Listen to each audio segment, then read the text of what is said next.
उसकी फोन आवत रही। मैं दहकती आग के लाल अंगारों से पूछूंगा और हटा के मौजों को मैं तूफानों के धारों से पूछूंगा। गमे ख्वार को मैं गम के बीमारों से पूछूंगा और चौधरी छोटू राम तेरा पता मैं चांद सितारों से पूछूंगा। बहुत ही आदर और सम्मान के योग हमारे बड़े भाई राजेंद्र सूरा जी, आदरणीय मातृशक्ति और किसानों के लिए अपने ऊपर मुकदमे भी लेने वाले ऐसे प्रचारक भाई ईश्वर छात्र जी, अजीज भाई सत्तू जी जो जिला पार्षद हमारे जिनसे मेरा अभी मुझे पता चला कि भाई का नाम अमित है। इनका मेरे पास फोन आया कि चौधरी छोटू राम की जयंती पे कार्यक्रम में जींद में कर रहा हूं। मैं बेशक परिचित हूं ना हो, जब किसान के भगवान का जिक्र आता है तो मेरा ऐसा मंतव्य है, ऐसा मेरा मानना है कि चाहे मुझे कोई ना भी बुलाए, जिस आदमी ने हमें गेहूं की रोटी खानी सिखाई और जिस आदमी ने हमें पगड़ी का महत्व समझाया और जिस महामानव ने हमें जीना सिखाया और स्वाभिमान के साथ जीना सिखाया, गौरवमयी जिंदगी जीना सिखाया, उस छोटू राम की अगर जयंती हो, अगर कोई ना बुलाए और हमें पता लगे तो ऐसे मैं जहां छोटू राम की जयंती मनती है उस स्थान को तीर्थ मानता हूं। ऐसा तीर्थ मान के मैं आप लोगों के बीच में आया हूं। भाई सत्तू ने बताया कि हाजिरी कम है। अच्छी जगह अक्सर देखने में आता हाजिरियां बहुत कम होती हैं, लेकिन हमें बुजुर्गों और नौजवानों इतिहास का भी अवलोकन करना चाहिए। जब गुरु गोविंद सिंह 5 प्यारों को लेकर इतनी बड़ी सल्तनत से लड़ सकता है, टकरा सकता है जालिम के साथ, तो मेरे सामने तो आप लोग सैकड़ों साथी, हम तो पूरी तस्वीर बदल सकते हैं। अगर हम चौधरी छोटू राम की जो विचारधारा है उसको अपने दिलों में उनका सपना संजो के जाएं। चौधरी छोटू राम जी का देहांत, उन्होंने इस नश्वर शरीर को 9 जनवरी को त्यागा और 10 तारीख को दैनिक ट्रिब्यून के फ्रंट पेज पे एक बहुत बड़ा लेख लिखता है ट्रिब्यून, उनको श्रद्धांजलि देते हुए कि चौधरी छोटू राम धार्मिक जो कट्टरता है उसके बीच में बहुत बड़ी चट्टान थे। 2 घटनाएं मेरे जहन में आती हैं। ऐसे ही कोई रिछपाल से छोटू राम नहीं बन जाता, ऐसे कोई छोटू राम से रहबरे आजम नहीं बनता। एक घटना वो थी जब मूल शंकर नाम का एक छोटा सा बच्चा और घर में जब कर्म कांड चला हुआ था, जब शंकर भगवान के चित्र पे चूहे को चढ़ते देखता है तो वह मूल शंकर महर्षि दयानंद बनगार पूरे विश्व के पाखंड को हिला के उसने रख दिया। और दूसरी घटना, एक रिछपाल, एक गरीब किसान का बेटा जब अपने पिताश्री के साथ साहूकार के वहां जाता है और जब साहूकार की जलालत वो देखता है तो उस छोटू राम के, उस रिछपाल के दिमाग में एक प्रश्न कौंधता है, उसका स्वाभिमान जाग जाता है कि अगर मैं कामयाब हुआ, भगवान मुझे कामयाब करेगा जरूर, क्योंकि मैं मेहनत करूंगा और उस कामयाबी के बाद इस शोषण से मैं मुक्ति दिलाऊंगा। और वही मुक्ति दिलाने का काम चौधरी छोटू राम ने किया। बहुत बड़ा इजलास हुआ था। मोहम्मद अली जिन्ना हमारा पड़ोसी मुल्क है, हम उसका बुरा नहीं चाहते। जिसको पाकिस्तान का मुसलमान कायदे आजम मानता है, जिसके जलसे में मुश्किल से 2000 लोग इकट्ठे हुए थे, उसके बराबर में चौधरी छोटू राम की जब 5 दिन बाद जनसभा होती है तो 50,000 मुसलमान इकट्ठे होके चौधरी छोटू राम जी को रहबरे आजम का खिताब देते हैं। ऐसे चौधरी छोटू राम की जयंती के लिए आप और हम सब इकट्ठे हुए हैं। आज हमारी सरकारें एक तरफ सांपला में सैकड़ों मीटर ऊंची चौधरी छोटू राम के चित्र बना रही हैं। मारिया समाजी होने के नाते मैं ये जरूर कहना चाहता हूं, चित्र के साथ साथ चित्र से ज्यादा चरित्र की पूजा होनी चाहिए। आप छोटू राम की प्रतिमा का, हो सकता है कोई भाई किसी दल से जुड़ा हो, मैं किसी दल से जुड़ा हुआ हूं, अगर हम सैकड़ों फीट ऊंची उनकी एक तस्वीर, उनका स्टैचू, उनका बुत बना सकते हैं कंकर से, सीमेंट से, चौधरी छोटू राम की आत्मा प्रसन्न नहीं होगी जब तक उस मूर्ति के साये में नीचे पुलिस की गोलियां किसान की छाती में लगती रहेंगी। ये बहुत गलत है और ये बहुत सरकारों की बचकाना हरकतें हैं। अगर चौधरी छोटू राम की आत्मा को आप खुश करना चाहते हैं, जो चौधरी साहब के दिमाग में जो सोच थी उसको, उस विचारधारा को, चौधरी छोटूराम एक व्यक्ति नहीं थे, चौधरी छोटूराम एक मिशन थे, चौधरी छोटूराम एक विचारधारा थे, चौधरी छोटूराम एक आइडियोलॉजी थे।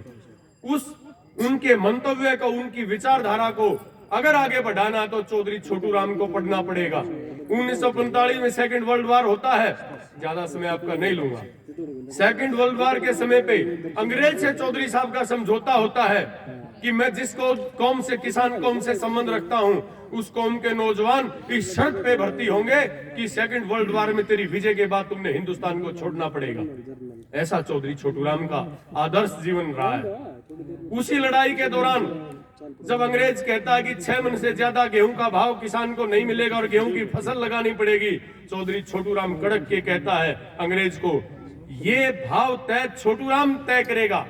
किसान की फसल का जो भाव है वो छोटूराम लिखेगा, अंग्रेज हुक्मरान नहीं लिखेगा। और 6 नहीं 10 रुपए मन छोटूराम आपको बेचेगा।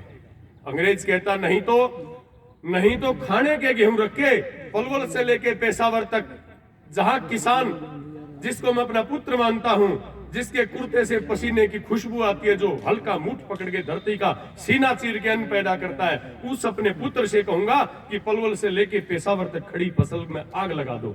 ऐसा चौधरी छोटूराम था। उनकी विचारधारा को आत्मसात करने की हमें आज बहुत बड़ी जरूरत है। अगर हम संख्या में हम कितने यहाँ इकट्ठे हुए हो, मैं इस जगह को तीर्थ, और जो चौधरी छोटूराम एक कई साथी, एक पिछले जो सत्ता पक्ष है उसका एक साथी संसद में चला गया था, राजकुमार नाम का कोई सांसद भी बना था। मैं उन लोगों को भी आपके माध्यम से कहना चाहता हूं, कोई 36 बिरादरी का व्यक्ति मुझे ये एक बात बता दे, मैं गुलामी करूंगा उसकी जीवन भर, कि चौधरी छोटूराम ने क्या केवल जाट के लिए कानून लिखा था? जो खेतीहर है, जो मेहनत कश है, कुम्हार की मिट्टी पे जो टैक्स लगता था चाक पे, चौधरी छोटूराम ने सबसे पहले उसको हटाया था। सीकर में दलित भाइयों की अगर घुड़चड़ी नहीं होने दी जा रही थी दबंग लोगों द्वारा, चौधरी छोटूराम, इतिहास इस बात को बताता है, चौधरी छोटूराम ने हाथी पे उनके दूल्हे को बैठा के उनकी शान के साथ घुड़चड़ी करवाई थी। चौधरी छोटूराम तो किसान का, मेहनत कश का। मैंने सुना है अवतार, देखा नहीं अवतार, लेकिन उन सुनने के बावजूद मैं ये कह सकता हूं कि अगर कोई अवतरण धारण करके भगवान का स्वरूप लेके धरती पे आके पीड़ित लोगों के आंसू पोंछने का काम करता होगा तो उस अवतार की शक्ल कैसी होगी? तो मैं दोस्तों ये मानता हूं कि वो चौधरी छोटूराम जैसा होगा। ऐसा महामानव और बेलगाम नेता लोग, सरपंच तो +2 चाहिए, लेकिन कितना बड़ा गुंडा बदमाश हो देश के संसद में चला जाए, लोकसभा में चुनाव जीत के, और विधानसभा में चला जाए। यह तय होना चाहिए। जो देश में 36 बिरादरी में, हर मजहब में जो जहर के बीज बोने का काम करता है, सरकार को उठा के उसको जेल में ठोक देना चाहिए। जिन्ना ने हिमाकत की थी पाकिस्तान में जाके, लायलपुर और लाहौर की गलियों में, जब जिन्ना ने यह कहा था कि मारेंगे और मर जाएंगे, उसकी मुस्लिम लीग कहती थी पाकिस्तान बनाएंगे। चौधरी छोटूराम जाता है कि जिन्ना 24 घंटे में लाहौर को खाली कर दे, नहीं तो जेल में सड़ा के मार दूंगा। और जिन्ना की हिम्मत नहीं थी। जब वहां के मुसलमानों से जिन्ना ने कहा तुम इस जाट का साथ क्यों दे रहे हो, उन्होंने कहा ये मेहनत कश का रहबर है, ये मेहनत कश का खुदा है, इसको छोटूराम नहीं हम छोटू खान कहते हैं। इसके साथ, तेरे साथ जिन्ना हमारा मजहब का रिश्ता हो सकता है, लेकिन छोटूराम के साथ हमारा खून का रिश्ता है। 36 बिरादरियों का जो एक रिश्ता है आपका और हमारा है। मुझे नहीं पता हम किस किस बिरादरी के, किस किस बिरादरी में पैदा हुए पुष्प हैं, ये फूल हैं ये लोग, लेकिन मेहनत कश की सिर्फ एक जात होती है। वो 10 नहू की कमाई खाता है, वो मेहनत करके खाता है। लेकिन वर्तमान राजनीतिक परिदृश्य, कहीं हिंदू मुसलमान, कहीं जाट गैर जाट, मैं आप सबसे ये भी जरूर कहना चाहूंगा, चाहे मैं भी किसी पार्टी में हूं, अगर मुझे लगता है कि मेरी पार्टी में कोई नेता इस तरह की बात करता है तो मेरा धर्म बनता है। अगर मैं चौधरी छोटूराम के विचारों को मानने वाला हूं तो मेरा फर्ज बनता है, मेरा धर्म बनता है कि मैं तत्काल उसको रोक लूं। आपका ज्यादा समय ना लेते हुए पुणे में ये जरूर आप लोगों से कहूंगा, भाई अमित जी को भी आपने ये बिल्कुल मन में लाने की बात नहीं है कि कितनी संख्या में लोग इकट्ठे होते हैं। हमेशा फूलों का कारोबार करने वाले के हाथों में खुशबू होती है और कोयला बेचने वालों के हाथ काले रहते हैं। ये बहुत सराहनीय पहल है आपकी, मैं आपको साधुवाद देता हूं।